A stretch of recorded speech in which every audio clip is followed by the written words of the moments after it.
Welcome to the all-new BMW iX40. This car has been built on a bespoke electric platform, and in real life it looks less futuristic and more subtle. It is designed to compete with the likes of Tesla Model X, but as always we're going to hop in and find out what the new BMW is all about.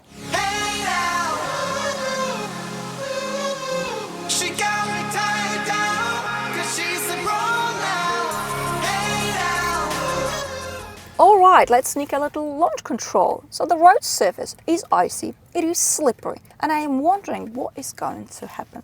But I do like to try new things, and we are no sheep, we must not fear.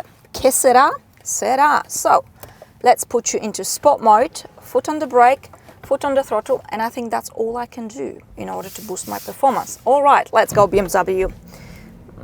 Off to a bit of a lousy start. Flex your muscles, BMW, show me what you've got. So the declared 0 to 100 is 6.1 seconds, and I am bloody hell, excuse my language, 7.56. Yes, that is a little bit embarrassing, isn't it?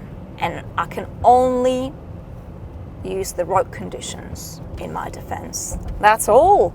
Seems to me with age I'm getting worse and worse when it comes to launch control.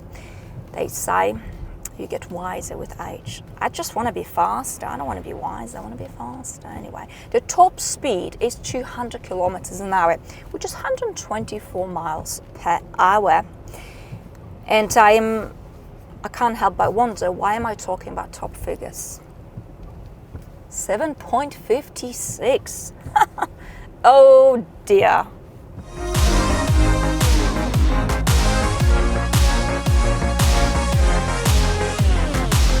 So let's begin by talking about comfort. Why? Well, because this has got to be one of the most comfortable SUVs available on the market today. And this goes for all kinds: combustion engine, hybrid, electric SUVs. And I don't say it lightly, but I have to say I am loving the comfort here. The ride is so peaceful, it is so serene. Safe to say, I am a peach. Now, as you trot around town, because generally speaking, this is where electric cars do belong as of today, you will not feel any bumps, any imperfections. Speed bumps, you simply flow over them with grace and elegance. But as you hop on the motorway and pick up a bit of speed, the comfort continues. There's no tire noise, there's no wind noise, which is actually quite remarkable if you think about it, because especially in electric cars, you pay more attention to any noises. Tell you what, the only thing you'll be hearing are other cars. And it's all fine when they sound wonderful. Nice V8, nice V10, juicy, lovely. But the vast majority of cars are just shh. They tell us what to do, they tell us what to think. Sorry, the iX40 pumps 326 horses, a whopping 630 Newton meters of torque. The iX50 is a bit of a monster, 523 horses. But in my opinion, the iX40 is sufficient. In fact, it is more than enough for most people. Imagine if everybody had a powerful car. Well, I tell you, we'll all be dead by now. So now that we're talking about power, I feel it is more than appropriate to pop this car into sport mode. And obviously I'm not gonna just sit here and look at it. I'm gonna floor this thing and see what it's made of. Oh, it is punchy, it is effortless, and it goes good. I like it. Thank God for the winter tires and all-wheel drive system, because the road is slippery and the temperatures around zero. Oh, look at it. Oh, it's good. And why effortless? Well, we've got 1-speed automatic transmission, so no fuss, it does not think twice. And of course, being electric, the torque is instant. See, this is what happens when I'm left to my own devices. Oh, it's good, but it's not good.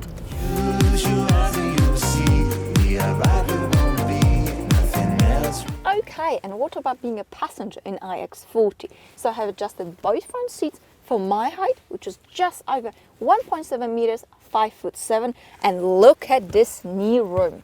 Look at this headroom, despite this beautiful sunroof.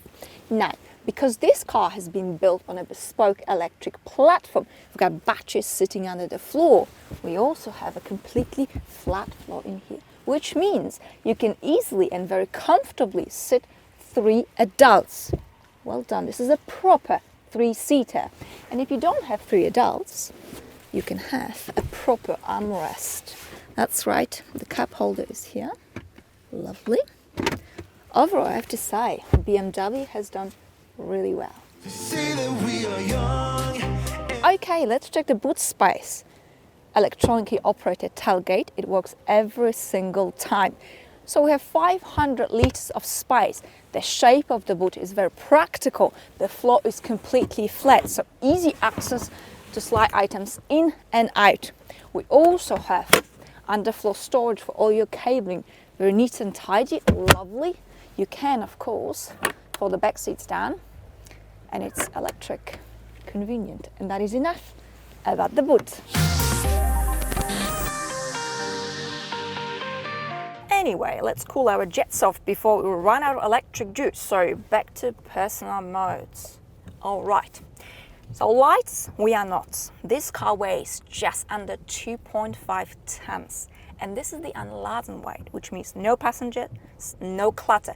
And once you start adding that, the gross weight is over 3 tons. But I have to say, BMW has managed to mask it brilliantly. And the weight has not put any strain on handling whatsoever. This car grips really well. It leans very little around the corners. The behavior is impeccable. Sure, it's not agile like a cat's, but hi, have you seen a car that weighs over 2.5 tons? Yeah, I am yet to see that. Look, it is just effortless around the corner. In fact, I have accelerators. Lovely, absolutely lovely. Now, we are big and we can tow big things. Towing capacity in this car is 2.5 tons. So you can take a little boat, go to a lake, a seaside, lovely. Now the steering is quick, it is precise, BMW style, but it's got a natural feel about it and it's not tiring. Perfectly suited for this sort of a car. Now, the car is big and heavy, but it's easy to maneuver it. It's got a good turning circle, you know, in and out of car parks.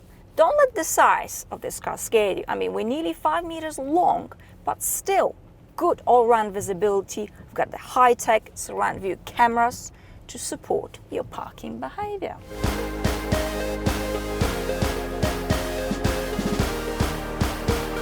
All right, then on to the cabin. Business as usual for BMW? Well, not quite, because this is an all-new cabin. It looks modern yet classy, stunning in my opinion.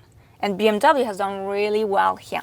The quality of the materials, the fit and finish is superb. The touch, the feel, the look is brilliant. And I'm hearing that these materials are in fact sustainable. Well, if sustainable materials are going to look and feel like this, I'm absolutely all right with it. We have Alcantara running across the entire cabin. I love that. The grey shade together with blue. This blends with golden and brown pieces. It will make this car look very, very elegant. We do have a bit of fabric on the seats. Personally, I would go for full Alcantara, but that's just me. Now, speaking of seats, these are lovely, very comfy, very soft, lush. But should you decide to go in a more aggressive manner on a curvy road, don't you worry, child. They have literally got your back. You've got the seat adjustment on the door. Bit of Mercedes-Benz style sneaking in BMW, but this is actually a good thing because it's very convenient. So you've got this crystal glass here. It's a bit of a brownish goldish shade. I love that actually. You've got further adjustments for your seat comfort. Let's have a look. Driver's seat. You've got backrest width. Okay, lovely. What else do we have?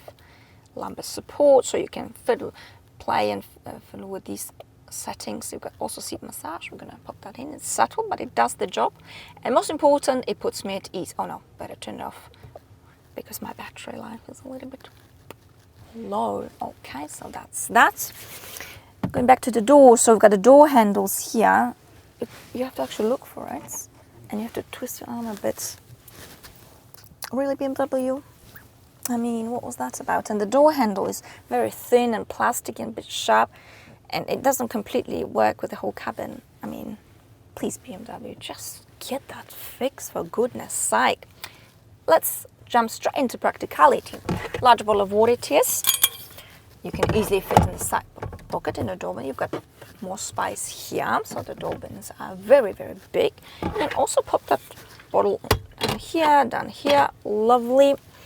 You've got more space here, of course, because we've got only 1-speed automatic transmission, which is very, very handy. So you can pop your handbag down here. 12-volt power socket.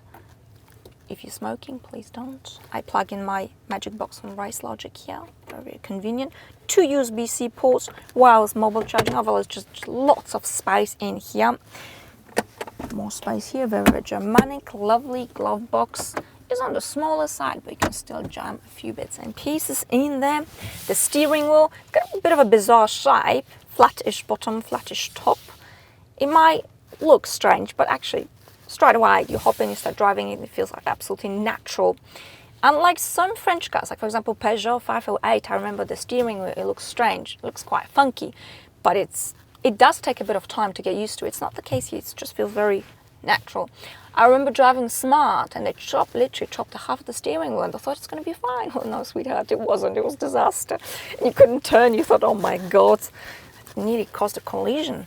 But anyway, the quality is nice. You've got the shortcut buttons here, very simple, clean layout. The plastic, so there are 2 things in the cabin that I'm going to critique. The plastic here, it gets stained very, very quickly. It's my cuticle oil, but I'm not going to give up moisturized cuticles over plastic, so sorry. Got the digital driver's display. You can change the layout, whatever your heart desires. BMW just gives it to you. Now, speaking of the screen, so we've got this beautifully curved touch screen. I mean, this is lovely. This is beautiful. But before we talk about the screen, let's have a look at the panel here. So we've got a petite gear lever, crystal glass again. And we've got this beautiful walnut panel. I mean, this looks stunning. And engraved shortcuts. I'm just thinking, when I'm going to go back to my own BMW, my personal one, I'm going to feel like a complete and utter peasant. Because this is just, above and beyond. But anyway, you've got the swivel to operate a system. Personally, I prefer the swivel because it's just far less distracting whilst you're driving. So you can operate the system with a swivel. You've got the traditional knob for volume. Brilliant. Yeah, I like this. Just sitting relaxed. Okay, moving on to your system. So the iDrive, along with MBUX from Mercedes-Benz, are by far the 2 top infotainment systems available on the market. This is the iDrive 8 and it is absolutely stunning. The system is quick, straightforward, very, very intuitive. The graphics are crisp, crystal clear, very sharp. And look how quick the system is, how quickly it responds to the touch of my finger. It is just... You can, of course, plug in your iPhone or your Androids, but why would you do that, really? I mean, why ruin it? You can change these panels to suit your needs. Now, speaking of plugging your iPhone, you can have, if you insist on plugging in, you can have the map actually here in the front of you, either here or here. So that's also very, very handy. But I wouldn't even, why would you want to do that? Why would you want to ruin the perfectly created system? You see, you've got so many options. I could sit here for a couple of hours and talk about all the options, and I doubt you want me to do that, do you? No, but I want to show you the cameras. These are good. Don't let the size of this car intimidate you, because it's very easy to park, especially with a good turning circle. All these cameras, front, back, just absolutely lovely, very, very good. Now, the system is not just quick and pretty, but it is also very clever. For example, this car learns your habits. So let's say every day you're going to the office in the morning, and the system, the car is fitted with a 5G, and it actually will send you a text message, for example, on a day that there's a collision or there's heavy traffic, and tell you need to leave earlier if you want to make it to the office at X time. I found that very clever. Is it just me, or is it anyway? Oh, actually, look in these cameras. One more thing, because we've got 5G, if somebody's stealing your car, the system will send you a text message saying, hey, look at it, somebody's stealing your car. Do you want to do something about it? I suppose that's useful, but I've never had that situation. I suppose until you are in this situation, it's You don't know, do you? Oh well, you know. So that's that. So if I look at the cabin here and the brilliant, intuitive and very elegant system, sorry Tesla, I'm just saying that this cabin and the infotainment system and the way it's been fitted is just, it's part of the deal with the iX. And in my personal opinion, it's beautiful. All of it is functional, it is beautiful, it is practical, and I love it. Before I forget, so the iX in the UK starts from just under £70,000. And when I talk about all these great things in the cabin, well, be prepared to pay for it, because it is loaded with over £20,000 of extras. So about 90 to 100k, depending on what you like, if you want to have it spec'd in a similar way. It's not cheap, I know, it still have a little bit of work to do.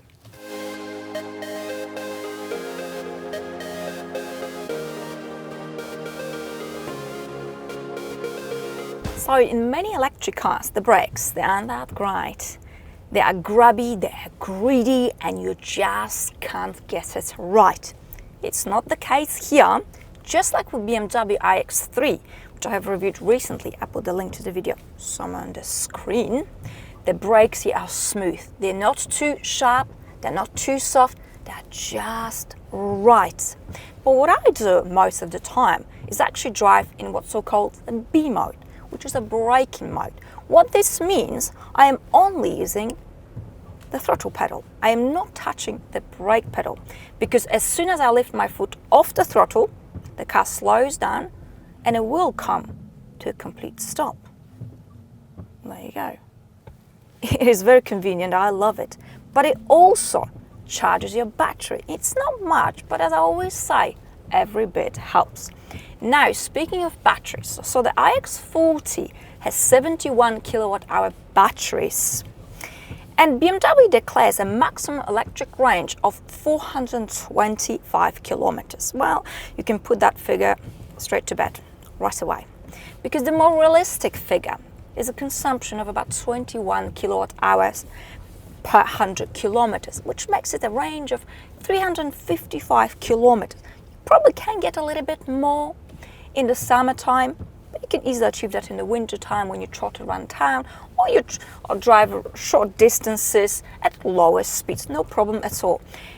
As soon as you mix it with the Model Y, as I have, I'm getting a range of about 290 kilometers. Again, in the summer, I could probably achieve a bit more, but I wouldn't get carried away with the 425 kilometers.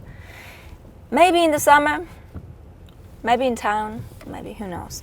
I know this figure is not amazing, it's not bad, and as with everything in life, there's always, but always, room for improvement.